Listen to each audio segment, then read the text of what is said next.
Hey,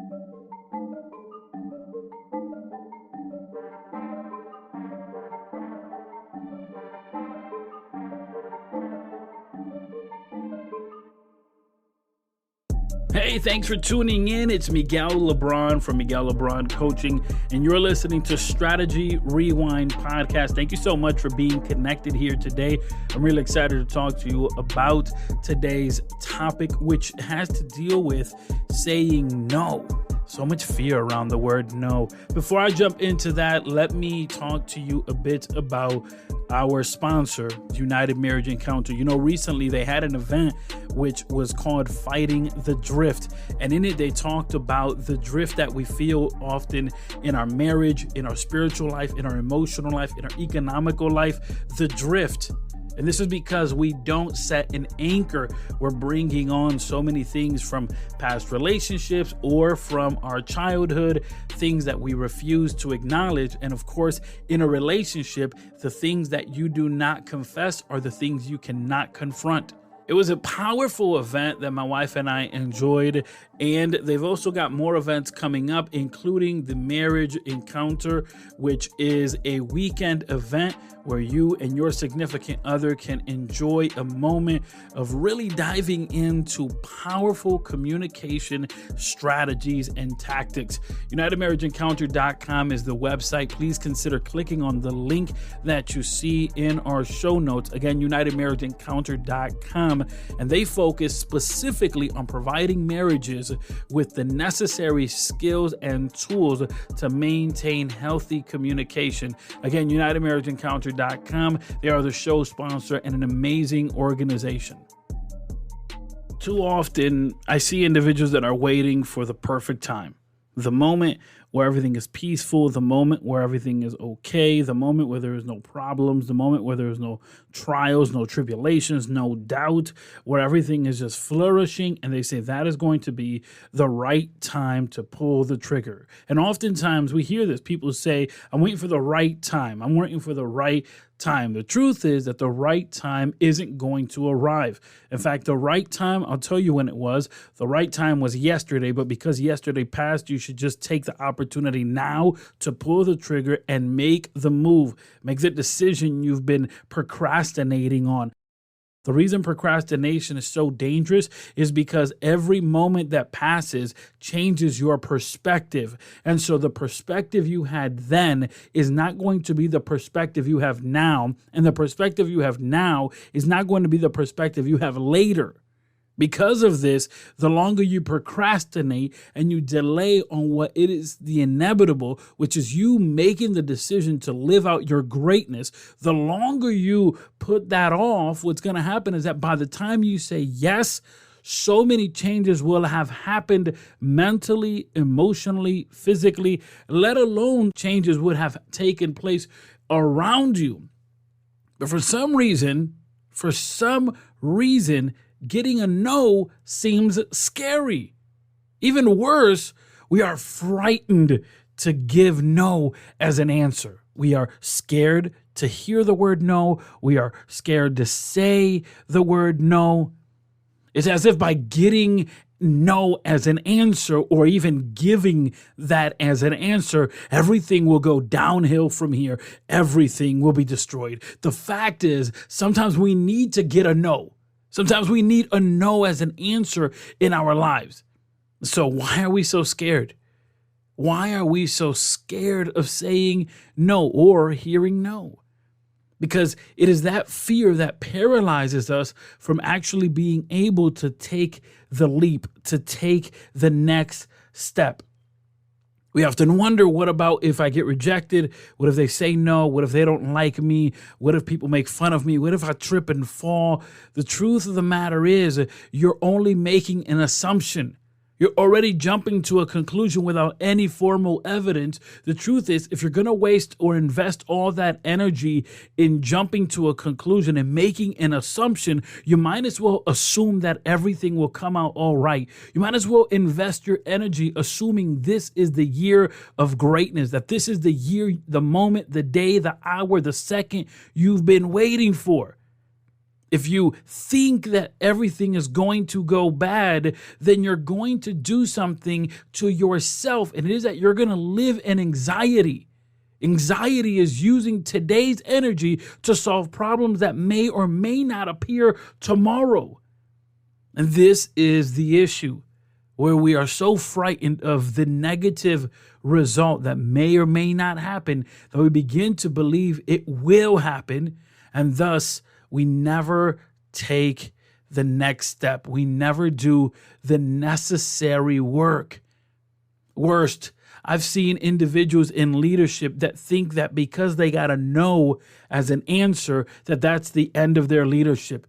They assume that the fact that they have a great idea, that that's the ideal move to make. The fact of the matter is that you bring your idea to the table and you work it out, and that idea needs to be anchored by the vision, the mission, and the values of the organization, of the team. So if you're in leadership and you've just finished hearing the word no at your proposal, that isn't the end of your leadership. The question is, how do you lead the ship even in the middle of this situation, even in the middle of rejection? Lead the ship even in that moment, not to think that it's all over. So I learned something very early on in my life, and it is that the word no is a powerful word. Not only when you hear it, although it may not feel good, but also when you say the word no. So let's talk about that moment when you hear the word no. If in that moment when you hear the word no, you decide that it's all over, then you've given more power and you have negatively used the word no. You see, the word no means new opportunity. That's what the word no means. So when you ask, can I do this task? Can I work on this project? Can I get this raise? And they say no, that isn't a door being closed. That's a brand new opportunity. One of the biggest skills that we can develop is problem solving. But the only way that you can develop problem solving as a skill is if you find yourself in problem. And for many individuals, it's a problem to hear the word no. So I challenge you that when you hear the word no, that you not think of it as the end of your leadership, or that you not think of it as the end of your journey, or that you not think of it as the end of all possibilities, but rather that you would begin to explore new opportunities. I got to know now, but how about if we move the conversation forward? What do I have to do to get a yes? What do I have to do to get to where I want to be? And at the same time, saying the word no is such a powerful thing that you should not surrender. Too often we say yes. We say yes to fear. We say yes to doubt. We say yes to being stuck in the same place. I mean, stagnation is the worst. And yet we often say yes to that instead of saying no. So the question now becomes, when should I say no? You should say no when you know you won't give your absolute best. You should say no when you understand you will not give your absolute best. The idea of pleasing or helping is sometimes so addicting. It's addicting enough to keep someone saying yes. But when we say yes, we are committing to see it through, to actually put into action a plan. So before you say yes, before you commit, ask yourself, will I be able to give the best of me in this? Whatever the endeavor is, whatever the task may be, whatever the project may be, whatever the offer that is being presented to you, are you about to give your absolute best? And if the answer is no, then say no. Remember that no today could lead to a new opportunity tomorrow. And so just because this nice opportunity came today, if it does not align with your vision, if it does not align with the most effective use of your gifts and talents, why would you settle? Because it's an opportunity. Not every opportunity that knocks is an opportunity for you to actually accept.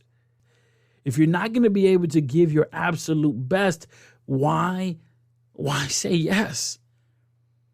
Why say yes? If you feel like you are being used or your gift is being exploited, unfortunately, there are some bad leaders out there and some sucky friends as well. So both of which may attempt to bully you, shame you, or guilt you in just saying yes. However, if you feel as though you are being used, meaning the offer is not mutually beneficial, then don't be afraid to say no. You see, in the same way that you should not be afraid to hear the word no, you should also be brave enough to hear the word no coming out of your mouth. Being used as a pawn or having someone exploit your gifts for the gain of their own personal pleasure is no fun, and it helps no one. At least it does not help you in your growth and advancing in your purpose. No matter how great the project is, no matter how the event is, no matter the moment, no matter how awesome the moment may seem, the truth of the matter is that there will be a bitter taste in your mouth because you know you could have done better, you could have been better, you could have actually involved in something that made you better. Call it a gut feeling, call it intuition, or whatever you would like. But when you get that feeling, just say no. That feeling that lets you know this isn't for me. Do not be afraid to say no. We often forget that our own body will tell us when it's time to fight or to flight. Our body will tell us when it's time to stick around and when it's time to say adios. We just have to listen. So if you get that feeling that this isn't something that you want to be a part of, no matter how great that offer at that moment may seem, don't be afraid to say no. Don't be afraid to say no. And don't be afraid to hear the words no, even if they're coming out of your mouth. You see, we sometimes wait for this perfect moment where everything is okay, where everything is calm, where everything is relaxed, where there is no stress, where everything is just smooth in the world. And the truth is that those moments will not come. So what I wanted to talk to you today on this episode is that if you find yourself feeling stuck, or maybe you find yourself feeling as though you're not moving forward and all you're hearing is a no, no, no, no. Number one, don't be afraid to hear the word no. But number two, take a moment to reevaluate why you're hearing so many no's. It may be possible that you said something that led you to a dead end and not a new opportunity. The fear of putting one foot in front of the other paralyzes so many individuals because change is part of growth. And in order for there to be true growth, we not only have to be desiring and wanting to use our gifts, we not only have to be wanting and desiring to serve, we not only have to be wanting and desiring to have an impact, but also we should not be afraid of saying no when something doesn't align with our why. Because that why, that's going to be the anchor. So even in the moments when individuals say no to you, you'll only see it as a new opportunity to actually be able to use your gifts. And in the moment when someone offers you something that inside of you, I mean, you got that spidey sense that's telling you this ain't it, you also won't be afraid to say no. Because you understand that it's better to say no than to say yes and commit to something that, number one, you won't be able to give your absolute best to, but number two, you'll also be missing out on an amazing opportunity. The question that should be answered is what's next? That's the question. After this podcast episode, what's next? What are you going to do next? What are you going to do? You have all the information, all the tools, all the skills, and I know that you're ready and eager to take the jump, to take the leap, to put one foot in front of the other and live out your greatness. I know you are, but the question is, what's next? Well, here's what's next. You need to be able to click on that link in the show notes or head over to miguellebron.com, whichever is easier for you. But you need to do it. That's the easiest step. Why? Because there you'll be able to set up a free 30-minute strategy session with me. I'm a personal growth strategist. That means that I work with individuals like you to implement a strategy so that you can have a breakthrough moment and live out your greatness. I know you're ready. So this is the moment. Don't hesitate. Take the next step. No. Take the next leap into your breakthrough moment.